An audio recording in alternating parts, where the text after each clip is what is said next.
जय श्री कृष्ण दोस्तों, आप सभी को पुत्रदा एकादशी की ढेरों शुभकामनाएं।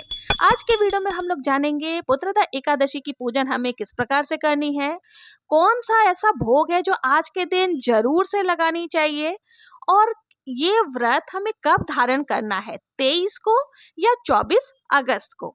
ये तमाम जानकारी आज के वीडियो में आपको मिलने वाली है। तो चलिए वीडियो को शुरू करते हैं। देखिए, पुत्र प्राप्ति के लिए, संतान सुख के लिए ये व्रत किया जाता है और यदि संतान है तो उसके उज्जवल भविष्य, उसकी उन्नति और उनके मार्ग में आ रहे बाधाओं को दूर करने के लिए भी ये व्रत धारण किया जाता है। तो सबसे पहले हमें क्या करना है, पुत्रदा एकादशी के दिन सुबह जल्दी से स्नान आदि करके आपको निवृत्त हो जाना है।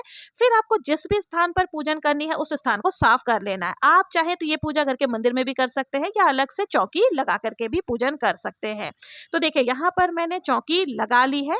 चौकी के ऊपर आपको क्या करना है, पीले रंग का वस्त्र बिछा देना है। अगर पीला नहीं है तो आप लाल रंग का भी वस्त्र बिछा सकते हैं। तो यहाँ पर हमने पीले रंग का वस्त्र बिछा दिया है। अब फूलों का आसन देते हुए हमें यहाँ पर देखिए, अगर आपके पास श्री हरि विष्णु और माता लक्ष्मी की इस प्रकार की संयुक्त रूप से मूर्ति है तो उनको जरूर से विराजमान कर लें। साथ ही अगर आपके पास बाल गोपाल यानी कि लड्डू गोपाल जी है, उनकी सेवा आप करते हैं तो उनको भी जरूर से आज की पूजा में विराजमान करना है। गणेश जी को हमने यहाँ विराजमान कर लिया है।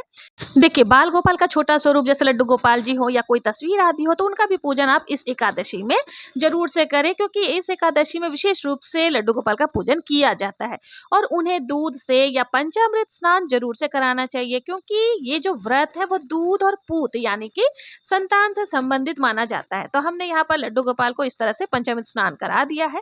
फिर शुद्धोदक स्नान करा देंगे और उनको अच्छे से तैयार कर लेंगे और ये जो बचा हुआ चरणामृत है इसे प्रसाद के रूप में परिवार के सदस्यों में बांट देंगे। आज के दिन गौ माता और बछड़े के साथ में जो गौ माता होती है उनका पूजन करना भी बहुत शुभ माना जाता है। अगर आपके पास में इस तरह की कोई मूर्ति है तो उनको जरूर से रखें।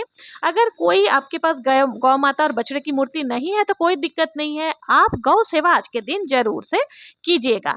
इसके साथ ही देखिए, आप बांसुरी हो गए, कोई भी खिलौने अवश्य रखें। देखिए, ये जो व्रत है संतान के लिए विशेष माना जाता है तो ये सारी चीजें आपको रखनी है। फिर आपको एक थाली ले लेनी है, उसमें कोई भी शुभ चिन्ह आप बना ले, जैसे मैंने यहाँ पे स्वास्तिक बना लिया है। अब इस पे थोड़ा सा पुष्प या फिर तिल का आसन देते हुए हमें एक देसी घी का दीपक प्रज्वलित करना है। आप चाहें तो अखंड दीप भी प्रज्वलित कर सकते हैं और यदि अगर सुबह के समय आपको कोई परेशानी है अखंड दीप प्रज्वलित करने में तो शाम के समय में आप अखंड दीप प्रज्वलित कर ले और पूरी रात्रि वो दीपक जलता रहेगा। तो यहाँ पर मैंने अखंड दीप प्रज्वलित कर लिया है और देखिए, आप चाहे तो तिल के तेल का दीपक भी यहाँ पर प्रज्वलित कर सकते हैं। तो भगवान श्री हरि विष्णु का और गणेश जी का स्मरण करते हुए हमें ओम नमो भगवते वासुदेवाय या वक्रतुंड महाकाय सूर्यकोटि समप्रभ निर्विघ्न कुरु मे देव सर्व कार्येषु सर्वदा, इस तरह से बोलते हुए आपको दीपक प्रज्वलित कर लेना है। और अब हमें क्या करना है, देखिए, हाथ जोड़ करके व्रत का संकल्प लेना है और जो भी दंपति संतान से वंचित हैं, संतान सुख उन्हें नहीं मिला है और वो संतान की इच्छा रखते हैं तो उन्हें पति पत्नी दोनों को मिल करके संकल्प लेकर के ये पूजन करनी चाहिए। ऐसी मान्यता है कि अति शीघ्र उनकी मनोकामनाएं पूर्ण होती है। तो यहाँ पर आपको हाथ में पुष्प ले लेना है और फिर प्रभु से निवेदन करना है, आपकी जो भी मनोकामना है वो बोले, अपना नाम बोले, अपना गोत्र बोले, कौन से स्थान से पूजन कर रहे हैं, ये सारी चीजें बोलते हुए आपको जो है ना, जो पुष्प हाथ में लिया वो श्री हरि विष्णु के चरणों में समर्पित कर देनी है। इस तरह से जो है हमारा व्रत का संकल्प हो जाएगा।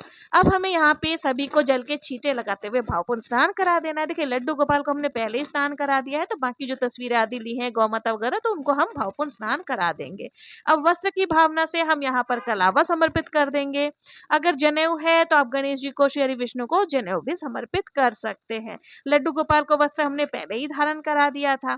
अब हमें सभी को जो है तिलक लगाना है। तो देखिए, आज के दिन चंदन से तिलक लगाना अत्यंत शुभ होता है। तो यहाँ पर हम, आपके पास जो भी चंदन, अष्टगंध चंदन हो तो बहुत ही अच्छा है। इत्र है तो इत्र की भी सेवा आप जरूर से दे सकते हैं।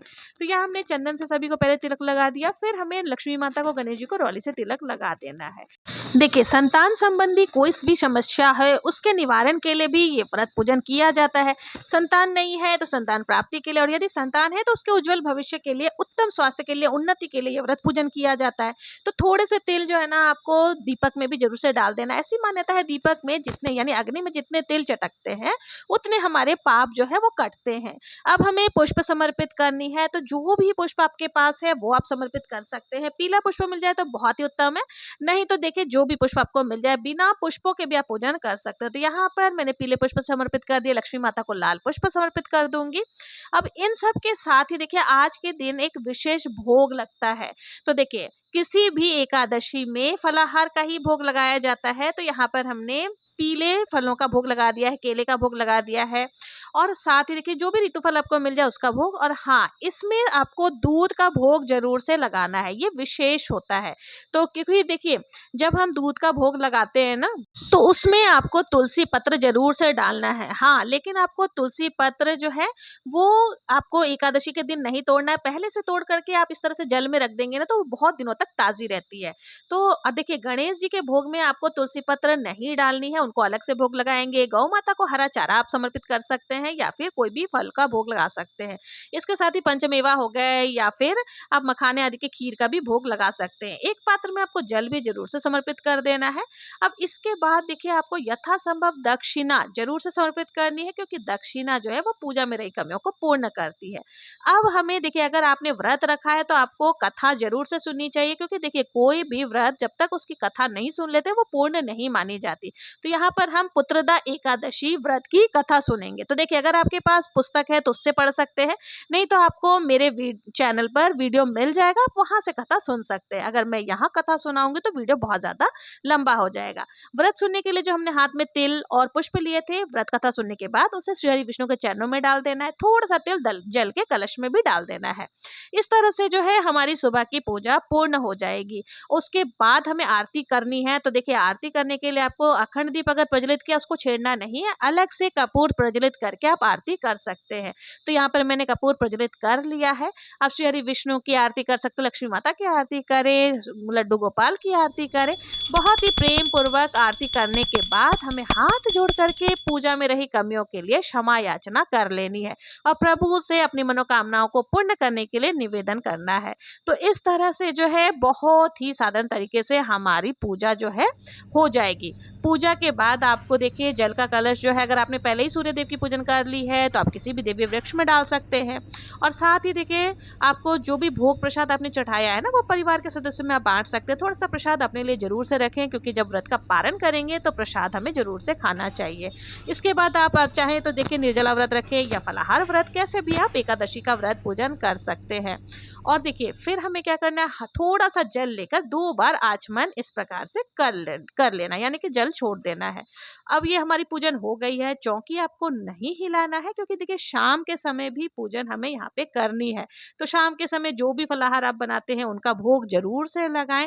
देखिए जितना ज्यादा हो सके भजन करें, भगवान का नाम जाप करें, ओम नमो भगवते वासुदेवाय इस मंत्र का ज्यादा से ज्यादा जाप करें, बहुत ही अच्छा माना जाता है। देखिए ये व्रत जो है इस बार बहुत ही शुभ सहयोग लेकर के आ रहा है, लेकिन फिर भी कई लोगों के मन में है कि मैं 23 अगस्त को व्रत रखूं या 24 अगस्त के दिन हमें व्रत रखना चाहिए। तो देखिए एकादशी तिथि का आरंभ हो रहा है 23 अगस्त की रात्रि में 2 बजे से और समापन होगा 24 अगस्त को सुबह में 4:18 पर।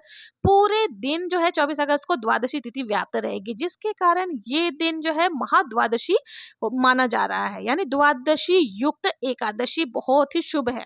जब एकादशी और द्वादशी का ऐसा अनुष्ठान होता है तो सामान्य एकादशी की तुलना में इसका 1000 गुना अधिक फल प्राप्त होता है। शास्त्रों में इसे अत्यंत दुर्लभ और पुण्यदायी माना गया है, जिसे महाद्वादशी भी कहा जाता है। अब आइए जान लेते हैं, अगर आप 24 तारीख को व्रत रख रहे हैं तो व्रत का पारण हमें कब करना है। देखिए 25 अगस्त की सुबह में 5:55 से 6:20 तक आपको व्रत का पारण कर लेना है। तो ये थी एकादशी से संबंधित संपूर्ण जानकारी। देखिए एकादशी यानी कि पुत्रदा एकादशी की कथा का वीडियो जल्दी चैनल पर अपलोड हो जाएगा, वहां से आप लोग कथा का श्रवण कर सकते हैं और आशा है ये वीडियो आप लोगों के लिए उपयोगी होगी। अगर आप लोगों को वीडियो पसंद आई हो तो प्लीज मेरे चैनल को लाइक शेयर सब्सक्राइब करना ना भूलें। मिलते हैं नेक्स्ट वीडियो में किसी और पूजा विधि के साथ। तब तक के लिए जय श्री कृष्णा, जय श्री हरि विष्णु।